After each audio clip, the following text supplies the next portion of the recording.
Hello! It's Thursday, January 22nd, 2015. Welcome to the Alien Invasion number 130 or 130, a presentation of galacticnetcasts.com. I'm Dave Nelson. Joining me tonight is Brad Ludwig, minus Anessa Moyens. Anessa's still in Texas, right? Correct. And she won't be back until Sunday evening. And she's going to something, was it last weekend or this weekend? She's going to a UFO convention, right? Yes. It's this weekend, and yes, she is definitely going. It's in her hometown, right? Yes. Yep, it's in the general vicinity of her hometown, yes. I'm guessing she's going to talk about that next week on the Alien Invasion. I'm spitballing here. I'm just throwing it out there, shot in the dark. Were I to hazard a guess, yes, I have a feeling that she will. All right. Looking forward to that. But we got a whole other show to do before that happens. Welcome to the podcast where we talk about beings from elsewhere in the universe and their appearances in film, in TV, in video games, in comic books, in science, in real life, wherever they are. We talk about those darn extraterrestrials here on the Alien Invasion. The show is sectioned off into three areas: the news, the headlines of the week; the craft corner, that's our spotlight of a certain kind of alien spacecraft; and our picks for the week. If you want to watch us do the show live, you're more than welcome to check it out. We stream it over the YouTube and over the Google+. Just go to galacticnetcasts.com/live, galacticnetcasts.com/live. Even if you don't catch us live, you can still watch the show later at that URL, or go to youtube.com/galacticnetcasts. We record usually Wednesdays. This week it's Thursday, so just follow us on the social networks to find out when exactly it's going to be. All right, Brad, are you ready for what comes next? Yes. All right, it's very exciting. Here we go. In the news. Big story. This broke this week. Why don't you tell us more about it, Brad? I would love to. We're going to talk a little bit about how the Freedom of Information Act changes our lives. This act is something where you can, as a U.S. citizen, you can petition for older documents to be released to the public. And what ended up happening is a UFO enthusiast, John Greenwald, has spent like 20 years filing request after request to get the Blue Book files released to the public. Now, Project Blue Book, is one of a series of different Air Force-based Investigation. fact-finding collection of files on UFOs. And it started with Project Sign, then Project Grudge, and then it became what we know as Project Blue Book. Let me interrupt for a second. Project Blue Book is the only one of these three that got its very own TV show back in the 1970s. Let's just state that up front. Yes, at the height of the UFO craze, yes, there was a TV show known as Project Blue Book. Anyways, so what's ended up happening now is success. Over 130,000 pages of declassified UFO records from Project Blue Book, Sign, Grudge, have been released, and it's now been housed at a place online. I mean, it's available to the general public, but this gentleman, this Greenwald character, I'm going to call him a character because spending 20 years of your life trying to get this stuff released automatically makes you a character. Yeah. And that's not a bad thing. That's a good thing. And he's actually has his own online database that he's called the Black Vault, where he's taken these 130,000 pages and stored them there, as well as where you can find it on the internets. But it's a comprehensive, and some stuff is redacted. It's whatever, but the information is there, and all this information from Wright-Patterson Air Force Base in Ohio. Between 1947 and 1969, when they finally closed Project Blue Book, over 12,000 sightings were documented, and 701 of those still remain unidentified. Now, according to a 1985 fact sheet from Wright-Patterson, posted online in the National Archives, the Air Force decided to discontinue UFO investigations after concluding that no UFO reported, investigated, and evaluated by the Air Force has ever given any indication of threat to our national security, and there's been no evidence indicating that sightings categorized as unidentified are extraterrestrial vehicles. So that's when they pulled the plug. So because there's nothing there that they feel that we're threatened by, or is anything that could harm us potentially from a national security standpoint, they just, that's done. Now, a lot of skeptics are saying, well, that's a whitewash. It's more bluster and smokescreen, just a way to throw people off the scent that UFOs are in fact real. A private and now defunct National Investigations Committee on Aerial Phenomenon charged throughout the 1960s that the federal government was covering up what it knew about UFOs and pushed for congressional hearings. Those files were made available to the public on microfilm at its Washington headquarters. So they've been posted online, sort of, some of the files in various locations, but this is the first time that the complete files have been posted in PDF form. That's another thing too, which is a highly transferable, and it's a format that can be read on multiple operating systems, and it's a complete searchable database for all of these 130,000 documents. Now, wait a second. Did somebody actually take the microfilm that this original information was on and transferred it? Like, took the time to scan them or do whatever they got to do to transfer it onto a format like PDF? The thing about PDF is PDF can be a text document that's transferred into a PDF format, or it can be an image. So really, you could automate this thing and have the microfilm be recorded into an image and put into a PDF. So, I mean, it could be fairly automated. To do that many files by hand would take so long, and that would have probably explained why it's taken 20 years for all those documents to be released, because they were still working on transferring them, if that were the case. Okay, so was it just recently that they released a whole bunch of these, or has it been over time, little bit at a time? Well, the thing about the article is it's sort of been available. If you were to go at certain locations, you could go through the microfilm and you could look through all of these things. Okay, this is the first time that it's been released in mass in a highly transferable and transportable digital format, and searchable format.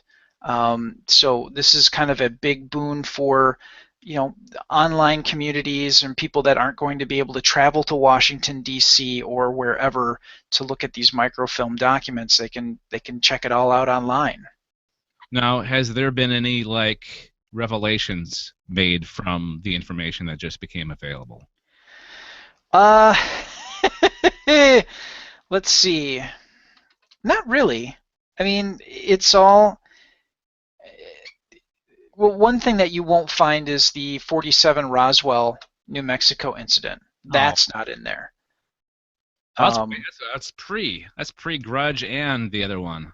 yeah, but I mean, documents and information were taken down, and when I say taken down, I mean it was written down.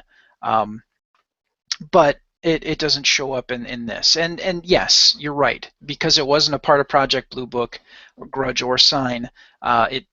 It wouldn't be there. So it is mentioned in a couple of places, but the actual case itself, the original files for Roswell, are not in there. You know, So, maybe it should be a mission of one of ours to go to that website and read some of those documents and kind of make it as our pick on a future episode of the alien invasion. it would be entertaining, very entertaining. Um, to actually go through, it would take so long though. It Yeah, would. I think that we would have to, pick criteria like, really interesting cases in Minnesota, or really interesting cases, that involve the saucer in, Washington State or something like that. Or we could wait until somebody does that for us. Goes through all the information and like highlights the best parts. And as soon as this stuff was released on the internet, that people were just clamoring. I really hope that this website that he has put together is designed to handle a high volume of traffic. No, definitely. I'm excited to find out if anything, of any like little tidbit or nugget of information that was in there, but we didn't realize the importance of it or something like that. The big thing about this, and in reading this article, is it's one thing to release information, but it's another thing that if something is redacted due to, for security reasons, or perhaps it involves a technology that we're actively using or whatever, um, you're not going to see everything, I Yeah. guess, is the best way to say that. So, it's going to be a lot of information, but, as skeptics say, it's going to be sanitized. Depending on what you believe, either this is an amazing amount of a dump of information about UFOs, or it's a complete cover-up that, giving people just enough information to make people buy the fact that the government is cooperating with the public. Yeah. It Makes them depends on look where you stand. maybe makes them look good that they're making an effort. Yeah, yeah, exactly. I was just thinking that this might be a boon for like document what's the word?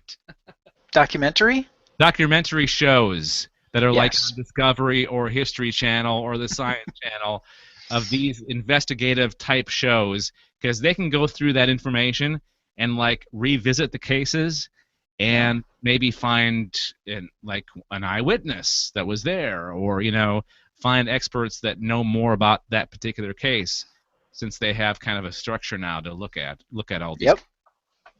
Yeah, I'm certain that we'll see probably an explosion of those type of documentaries over the next, 2 years, Mm-hmm. because of this humongous resource that can be now searched through online. So, yeah. The And alien. this story came from themilitarytimes.com. Just, normally it's like, oh, IO9. No, this is actually from the Military Times, talking about the Air Force releasing these files. And if you go to the show notes, you can actually go to the link to the story and get all the details. We did streamline this for time, so there is some other interesting information in this article that you should check out. Yeah, so maybe you, the listener, can do the work for us. Yeah, dig through that file after file and find some juicy stuff for us to talk about. That'd be cool. Thank you. You're welcome. All right, good stuff, Brad. Looking forward to the future of those files. All right, Absolutely. hey, speaking of files, Yes? this is perfect. What a perfect segue. I've got two stories from the Fox network, one of them being the possible return of the X-Files. Yes. It came out this week that Fox was very interested in bringing back the X-Files.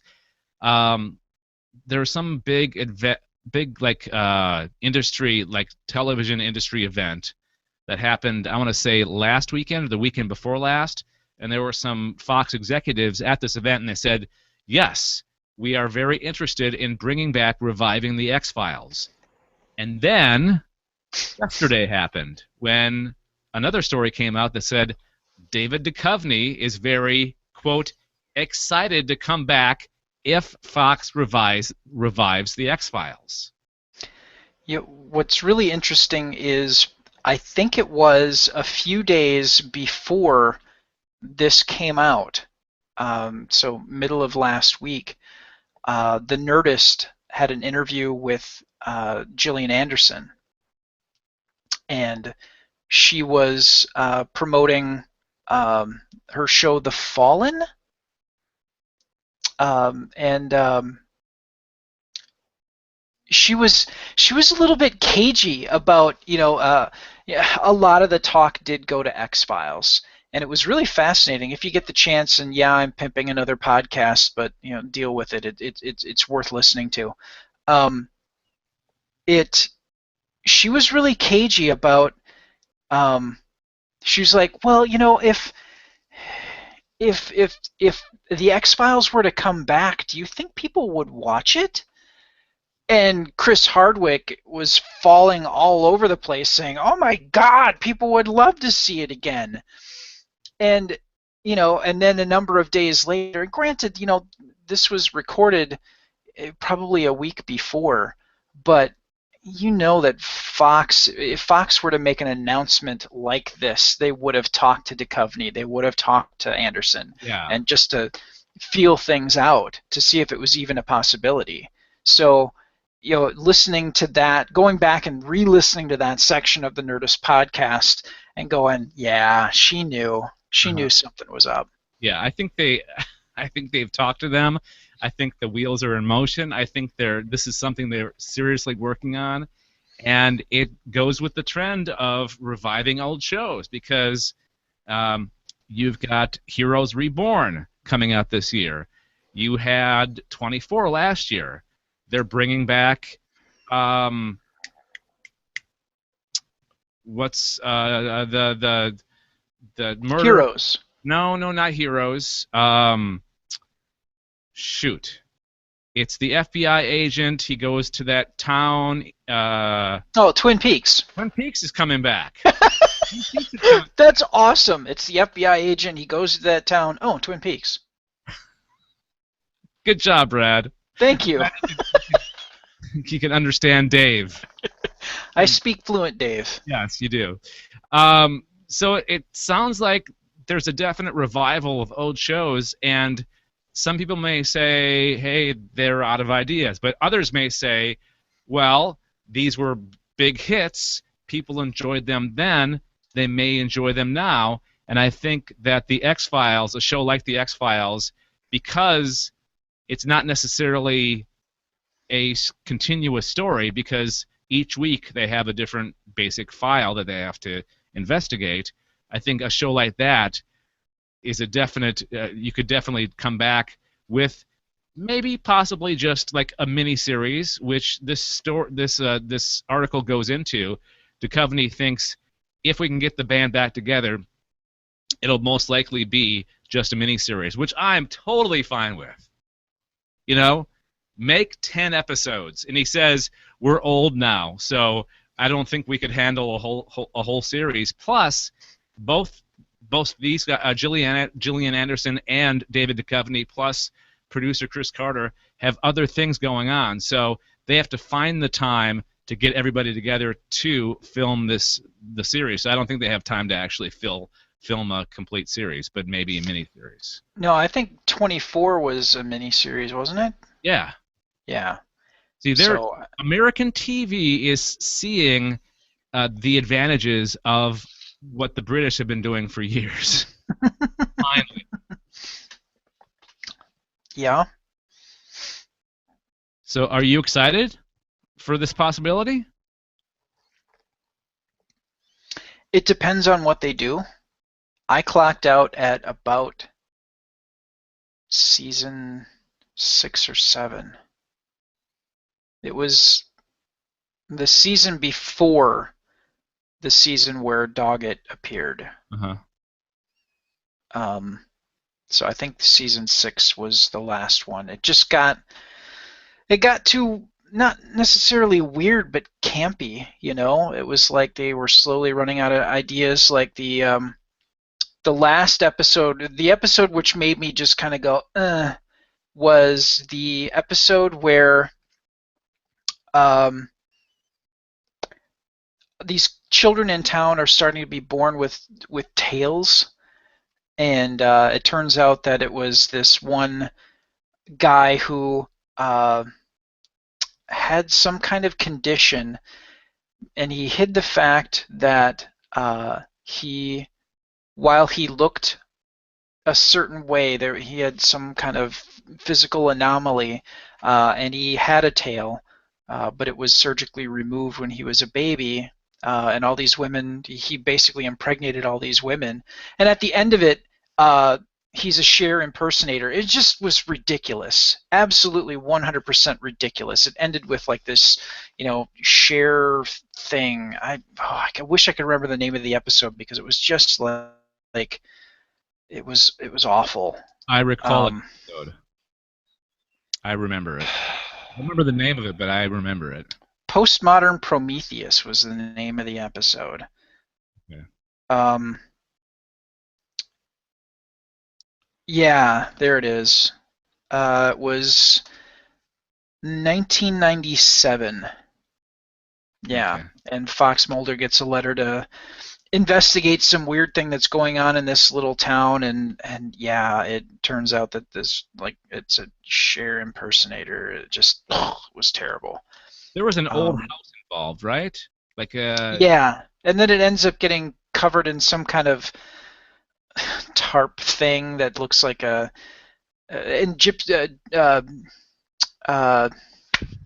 Gypsies, Tramps, and Thieves was the song that was done.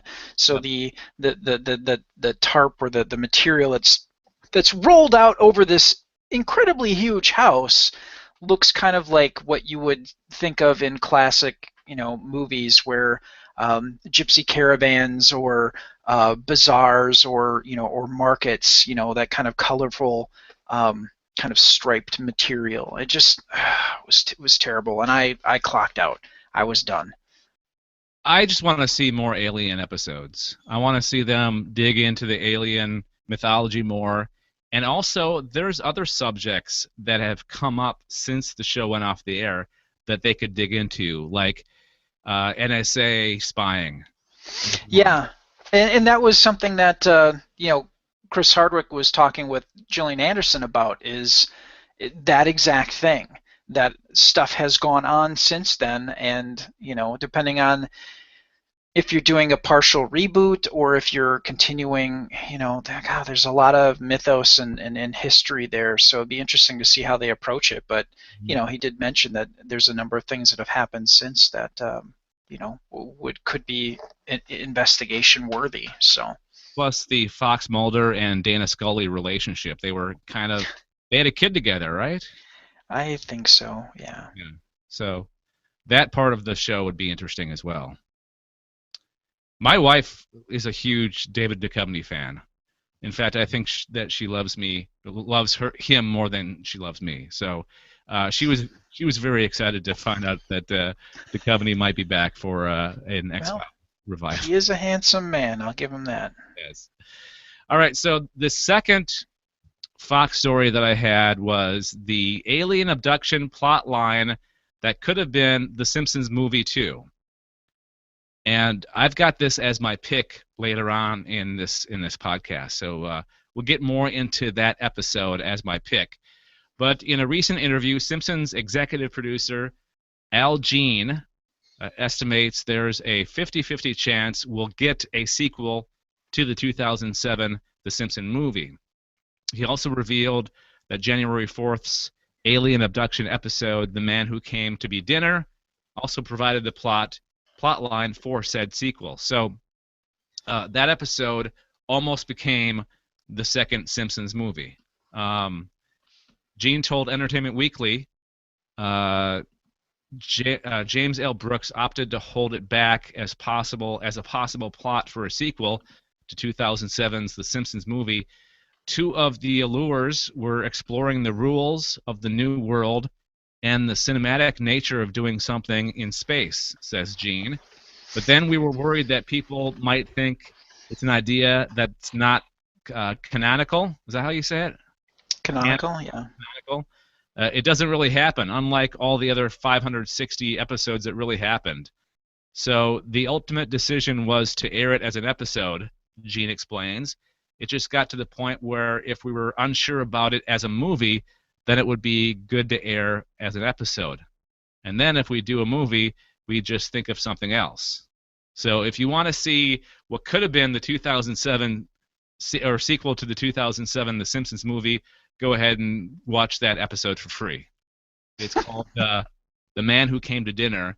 And I was really shocked to hear that that's the only episode that actually didn't happen, that it's everything else, all the other episodes actually are events in the Simpsons universe that did happen, but this one did not happen. That The Man Who Came to Be Dinner almost sounds like a title of a Simpsons Treehouse of Horror episode. Yeah, it has that feel, and in fact, this is the only non-Halloween special that those two aliens, those two aliens that always pop up in episodes of The Simpsons. It's the first non-Treehouse of Horrors episode that they've been on. So, interesting. Simpsons fans, you got something to look forward to, a new movie, but it's not that one. Where's Matt Stein when we need him? I know. Just as a side note, Matt Stein, for those that you don't know who he is the co-host of the Sci-Fi Geeks Club, one of our other podcasts, and he does Weird World Weekly with me. So just as a footnote to what we were talking about, that's who Matt Stein is. All right, so there you go. Those are our stories for the week. Let's move on to the next segment, which is this right here. Please identify the craft you witnessed. A black, triangular, three-dimensional shape, huge, just flying, hovering in it. Shaped like almost like between an egg and like a teardrop. Two long cylinder objects flying over me. We had a dome. I could see the occupants in It it. appeared to be rotating, and it was circular to disc shape, and it hovered for maybe about 5 minutes. Okay, it's time for the Craft Corner, a.k.a. famous alien spacecraft in history. And you're going about this time, Brad, from an interesting perspective. Why don't you explain it some more? Well, it stemmed from my pick. And the reason why this is interesting is because this is not necessarily about a shape of craft, which we normally do, but this is about a sort of conspiracy theory about the Apollo 15 moon landing.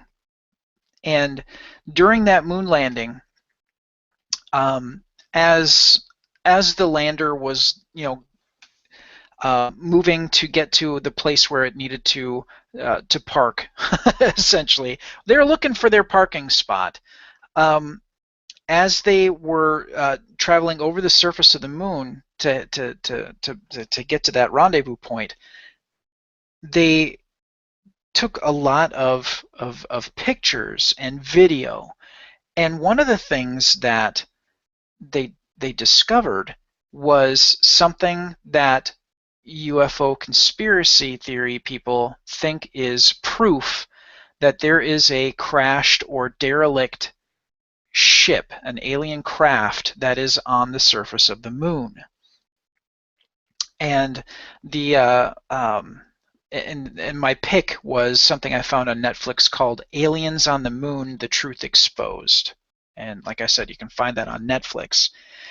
And in this documentary, there is a whole section that's dedicated to this craft, and they pull up the picture, and they kind of highlight the area where they point out this craft that looks kind of like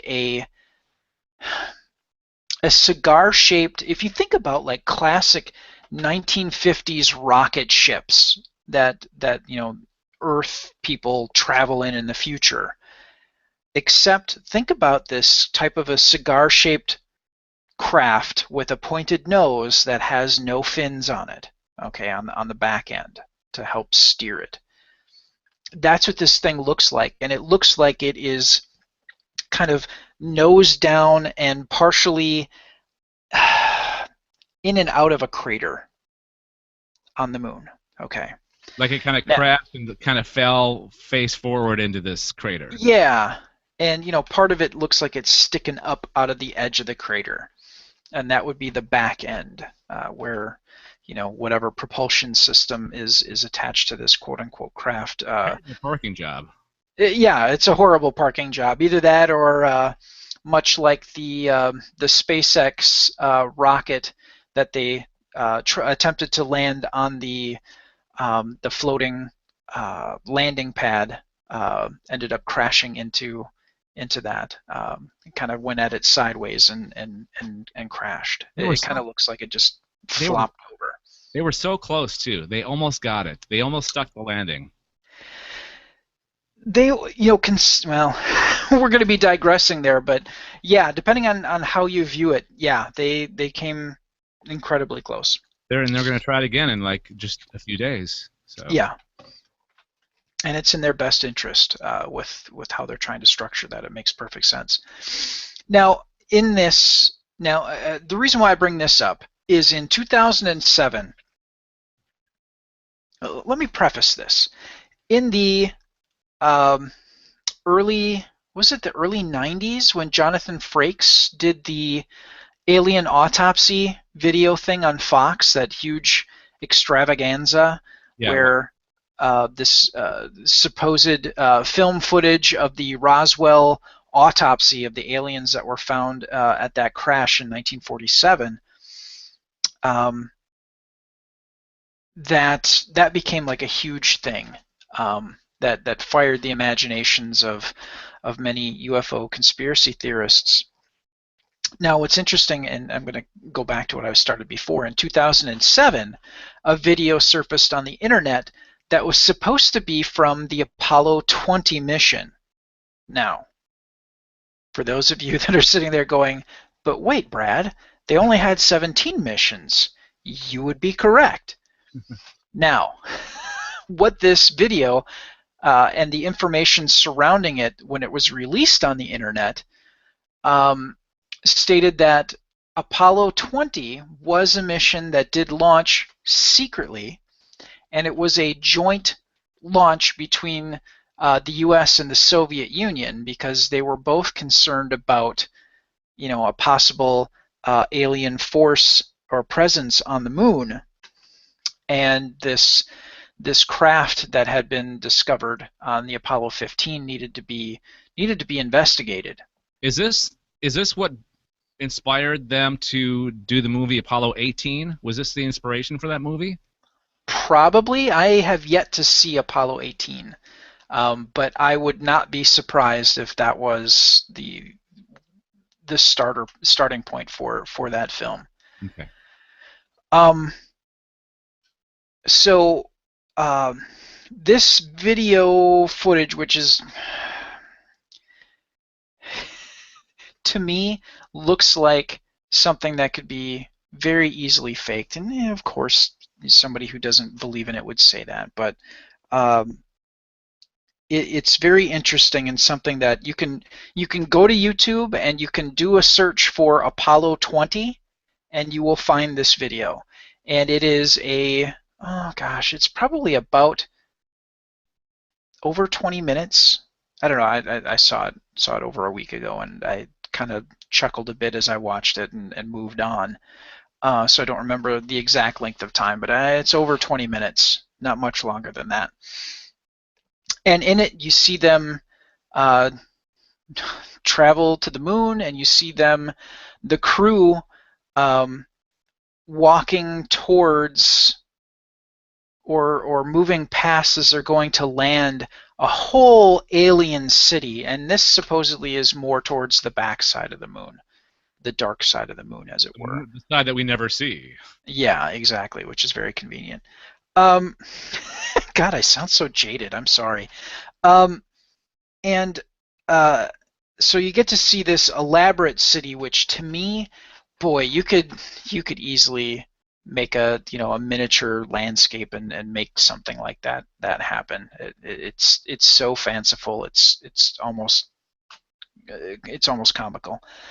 And then it kind of fades, and then it goes towards them actually moving towards this crashed ship and going to the entrance, and then it fades again, and they are inside of their own craft, and they're looking at the body of the woman that has been dubbed Mona Lisa, and it's supposedly an alien that was inside of the craft. They found like a sarcophagus or something, and they took the body out, and they were investigating this alien that looks like she has a third eye in her forehead. None of the eyes open. There's another body they look like they're investigating as well. So there were two beings on this crashed ship. But yeah, like I said, this dovetails with my pick, and you really need to watch the Netflix documentary, Aliens on the Moon: The Truth Exposed, and then you need to do a search on YouTube for Apollo 20 to get the full story, to get the full scope of this whole thing. But yeah, really kind of an odd and interesting and funny story. So yeah, so my craft corner pick is the and there's no name for this ship. It's the ship that was supposedly found during the Apollo 15 moon landing and was investigated in the supposed Apollo 20 moon landing. So this is kind of interesting because I keep on seeing stories when I do Google searches for stories to post to our social networks. I keep on seeing stories about this supposed footage. Now, is this just a recent thing that came out because of this documentary, or? I think it's gained a little more traction. Like I said, it came out in 2007 to little to no fanfare. And now that this documentary has come out, and to me, I kind of wonder if somebody was sort of playing, and that's a long time to sit on something. But if you were shrewd or put something out, didn't get much traction, and you gathered some money together later on to make a documentary to further bolster and make this video that you might have done earlier seem more credible. You're playing a long game, but it could be done. Okay. Interesting. And it's also come out that the Fox alien autopsy thing, the two gentlemen who dreamed this thing up, have come forward and said, "Yep, it was a hoax, and here's how we did it." Right. So that's why I'm really very heavily on the hoax side to this, and all the photos that they say are prove that there's something going on the moon, that there's a factory on the moon, and that the government knows that there's aliens. There's an alien like force that's there, and that's why we haven't gone back to the moon, because we're afraid of upsetting them. Of course, that's the reason. Okay. Yeah, which the Chinese found out all about, huh? When they sucked the power out of that moon lander, huh? Yeah. Whew. I've seen that documentary on Netflix. I haven't watched it yet, but I'm definitely going to check it out now. Netflix has some amazing alien documentaries. It's a treasure trove of aliens. And I think we've talked about most of them so far, the ones that have actually appeared on Netflix on this podcast. Yeah. And you can literally just go down a rabbit hole of alien conspiracy documentaries. And the nice thing about Netflix is that they cycle things in and out. So you're going to find more stuff trickling in and trickling out as time goes on. So. All right. Well, thank you, Brad. That is your craft corner for the week, and you'll be talking more about that documentary here in a second in the Yes. section. Before you do, though, let me talk about my pick, which is a follow-up to my story from earlier. Weird how we had both of our picks are related. I noticed that after the fact. I'm like, oh, wow. So mine is The Simpsons, The Man Who Came to Dinner. And this is a classic Simpsons episode. It's got so many like little nods to previous Simpsons episodes. It's got nods to previous things in pop culture, which they always do. And it's got a heavy Star Trek slant to it. So I'm going to just run down the basic plot line for The Man Who Came to Dinner, or Came to Be Dinner, the Simpsons episode that aired earlier this month that was supposed to be, originally thought to be a follow-up to the 2007 Simpsons movie. So the Simpsons go to Disneyland after a really long journey. They dislike all the lame games and rides they visit and decide to go to Journey to Your Doom, a just-opened ride which wasn't on the map. They see it out of the blue and they go, oh, let's check that out. Looks cool.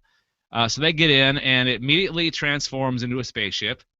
At first the family is skeptical, but a screen appears and Kang and Kodos, who we've seen on previous episodes, tell them that they are being taken to their home planet, Rigel 7.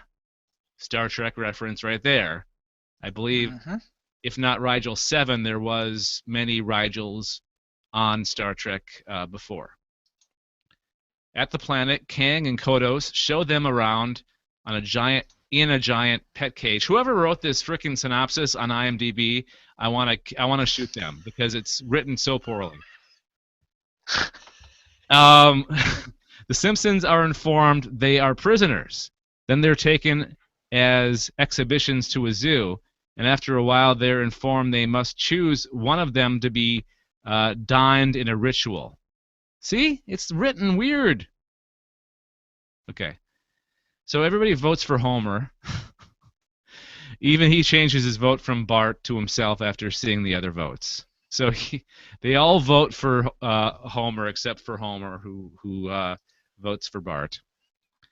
After we can see Homer walking in something that looks like bacon underwear to be eaten, but he gets rescued by some hippie-looking Rigelians who believe that eating other sentient species is wrong.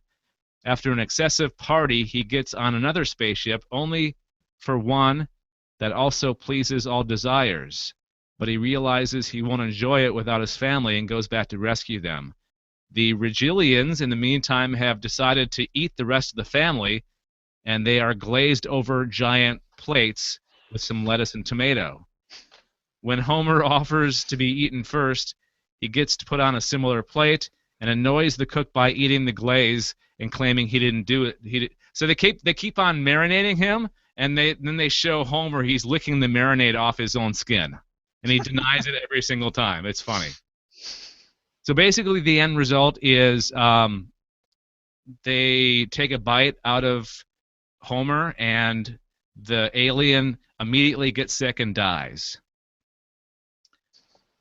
So they realize that they can't eat him. So they send him back on their spaceship, and all is well. But the coolest part of this whole episode is at the very end, the end sequence, because they do an old-style Star Trek.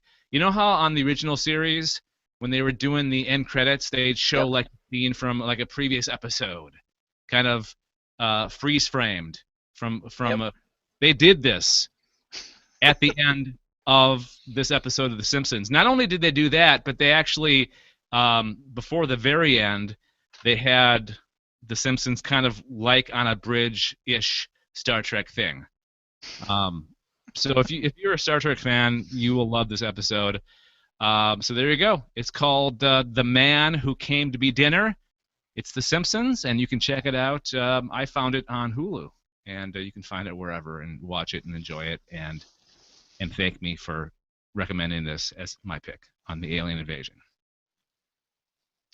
Lots of funny stuff. If you like The Simpsons, you'll love this episode. But it's not canon. It didn't actually happen. Which makes it all okay. Yeah. All right. So final pick, Brad. You're going to talk about the moon. I am going to talk about the moon here.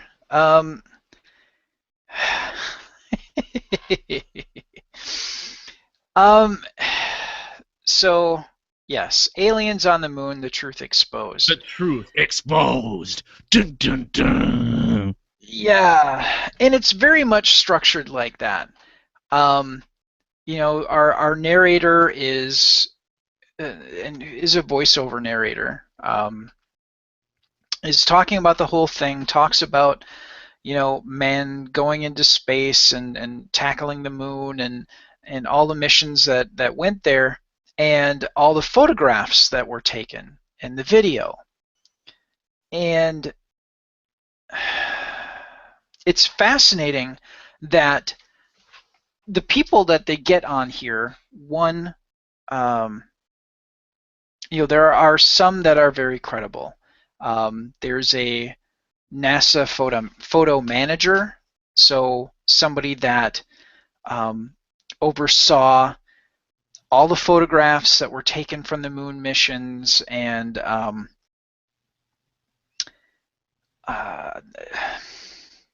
they would go through and see what was fit to be released to the public and whatnot. And even he said, yeah, there's something going on there. Then there was somebody that worked as a photo, sort of a photo contractor, and her job was to work in the photo department, but she noticed that things were being airbrushed out of photos. Okay. To kind of give some more credibility to this whole thing. But these people that worked there then at that time around. Correct. Okay. Correct. And the keys, the capper to this whole thing is they get Buzz Aldrin. Ah. Now, the thing about Buzz Aldrin is, first rule of Buzz Aldrin: don't mess with Buzz Aldrin. I mean, he's knocked people out. Because wasn't he the one that somebody came up to him and was like, "Yeah, the moon landings were all fake," and blah blah blah, got in his face, and he just went pow. I did not hear this. Yeah, it was either Buzz or Neil, one of the two of them, just laid somebody out. You know, an astronaut is a badass individual who can handle themselves, and there's a lot of rigors and training that need to be done and to go into space and to be physically fit to make those travels, and you just don't mess with an astronaut. Yeah, it was Buzz Aldrin. Yeah. Punch's conspiracy theorist. I'm seeing pages about it right now. And that's when Buzz was in his early 70s or late 60s and cold cocked this guy. It seems like he doesn't mind a discussion or maybe a debate, but you know, if you get in his face about it. And it really seemed like in this documentary, the editing was sort of misleading. Like Buzz would go up to the point where he said, you know, there's very interesting things that, you know, that we saw on the moon, but the way that's cut, that could have been, you know, topography. That could have been, you know, it could have been anything. But they kept going back to, the narrator kept going back to, you know, when we asked Buzz Aldrin to take a look at these photos that we feel, you know, prove that there are structures on the moon, that there's, you know, that there's a cover-up, he declined. And, you know, Buzz is also leading the charge to go to Mars, and Buzz states very clearly in this video that, hey, you know what? If people believe that there's aliens on the moon or wherever, God bless them, because hopefully they'll be inspired to donate, to talk to their government, to, you know, fund space travel to Mars. That's his goal now, is to get us to Mars, to get space travel up and running again. and lead the charge to go to the moon to create a way station essentially to get us to Mars. So he doesn't mind all the crazy conspiracy talk. Now, other key things in this. They have somebody who is a planetary geologist. They have a lunar researcher. They have a petroleum engineer. Why do they have a petroleum engineer? Because there are some photos where they say that it's very clear that there are pipes that are partially exposed on the moon. That proves that there is an underground facility where possibly helium-3 is being mined to power alien spacecraft to visit the Earth or other places in our solar system. And just a lot of things like that. And they were taking photographs with equipment and probably film that is not as good as we have today. I mean, obviously not digital, but a good quality photographic camera that used plates or used actual film. If it was high quality, you could get pretty crisp pictures. But they're taking these pictures and blowing them up to a ridiculous level and saying, see, look at that. That looks like a fortress, or that looks like a gun turret, or that looks like a antenna dish that's pointing towards the Earth. Like those people that see something on a Mars picture, like a rock that looks funny. Yeah, exactly. Alien space or whatever. And then you get, higher quality equipment or equipment that's designed to take, very, very detailed photographs. And it's like, oh, it was just the lighting was just off at that particular point. And here's what it actually looks like, which seems to be a double-edged sword because, again, that's a cover-up too. So that's what a lot of this is. And they do raise interesting points, and this is at the point where they mention the Apollo 20 moon landing video that was released by, I can't remember the quote-unquote gentleman's name. Supposedly he was a part of the crew of the Apollo 20, and he smuggled out this cut-up film to be released on the internet. Does it look real? Does it look like a real, actual Apollo spacecraft from the inside? And does the moon look like the moon? And no. Okay. Thank you. Being honest. The craft that you see in the interior looks close, but does not look legit. The logo for the joint U.S. They had a logo for Apollo 20, and it was like a U.S. flag kind of intermixed, it had like a kind of an angular break point to it with the Russian flag. At that point in time, there's no way. No. There is no way that there would have been a joint mission. I don't care if the Russians thought that aliens were 100%, had proof that they were real, had shaken hands with an alien and spoke to them. There's no way in God's flat earth that they would have flown with the Americans to land on the moon and do anything, let alone give an American the time of day. Although Brad, a few years later, they did that whole Apollo hooking up with the whatever the Russian. Oh, the Soyuz. Soyuz, yeah, that was around that time period too. Yeah, I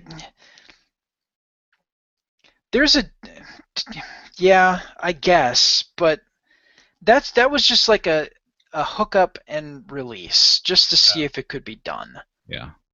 And to me that was a bit of, look, the Americans depend on us to, do this. It could be spun so many different ways. But to do a cooperative, full-blown mission to the moon, to have one of their people who's a scientist and may know things to be in the clutches of the United States just does not seem plausible whatsoever to me. So,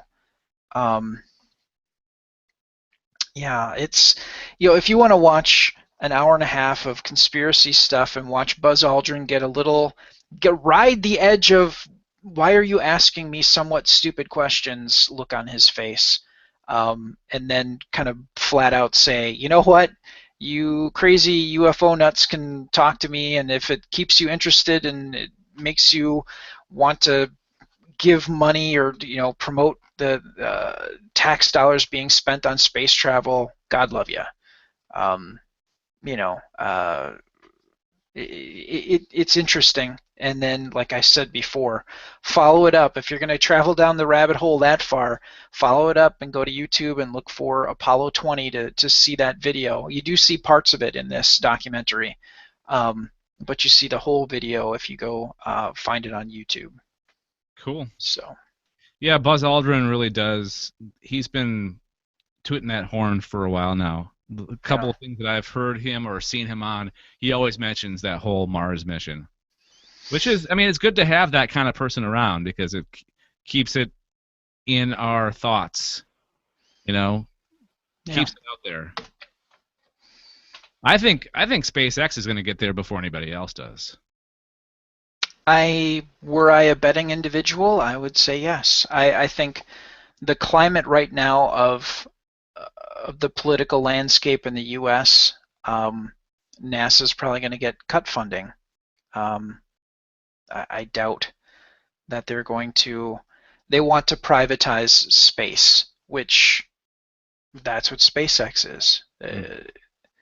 So, NASA, I think, is going to have more of a support role in scientific research, maybe, and full-blown space travel is going to be privatized, and that's just how it's going to be. NASA should do. They should build their specific craft, like their living module or their just one part of it, and let SpaceX do the rest. Let them do the heavy lifting and piggyback on one of their rockets to Mars, and then.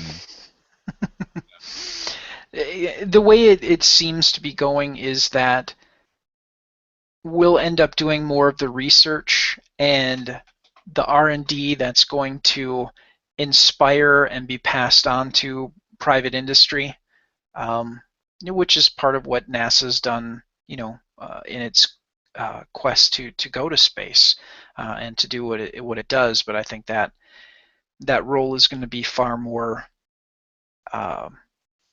divided between